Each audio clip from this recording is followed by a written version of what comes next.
The wind whispers. Sinister secrets in whispering woods. It carries the chilling tales of the lost.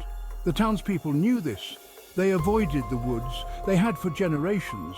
Legend told of a ghostly figure that wandered the woods. It called to people. The figure would steal them away. The legend was old. It had been passed down for generations. Some dismissed it as a scary story. Others knew the truth. The woods were dangerous. The whispers were real.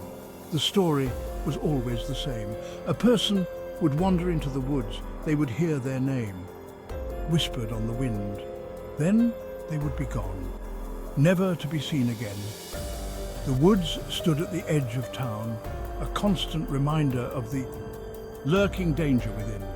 The townspeople lived in fear. They knew the truth. The whispering woods were real. Emily was a dreamer. She loved to explore. One day she wandered into the woods. Her family never saw her again. They searched for days. Hope dwindled with each passing hour. The search party found only one clue. Emily's teddy bear lay abandoned beneath a gnarled oak tree. The townspeople were horrified. They had hoped the legend was false, but Emily's disappearance proved their fears. The woods had claimed another victim. The disappearance shook the town. The woods were no longer a distant threat, they were a terrifying reality. Emily's older sister, Jenny, refused to believe it. She knew Emily was out there. Jenny vowed to find her. She would not rest until she knew the truth. The woods stood silent during the day, but at night the whispers began. They slithered through the trees like serpents of dread. They carried on the wind, chilling to the bone.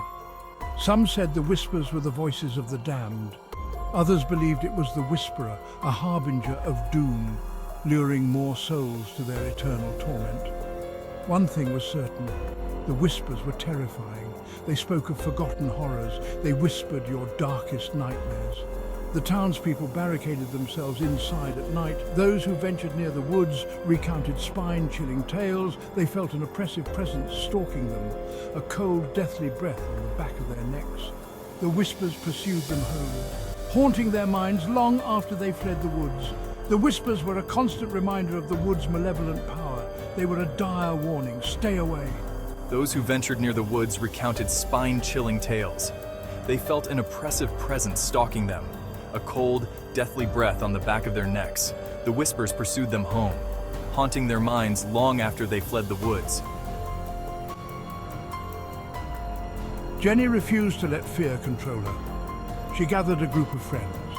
They would find out what happened to Emily. They packed flashlights and supplies. They were determined to brave the woods. They would face the whispers. They would find Emily. The group consisted of 4 teenagers. There was Mark, the skeptic. He didn't believe in legends, but he would do anything for Jenny. Then there was Sarah. She was terrified. But she refused to let Jenny face the woods alone. And finally, there was David. He was the quiet one. He had lost his brother to the woods years ago.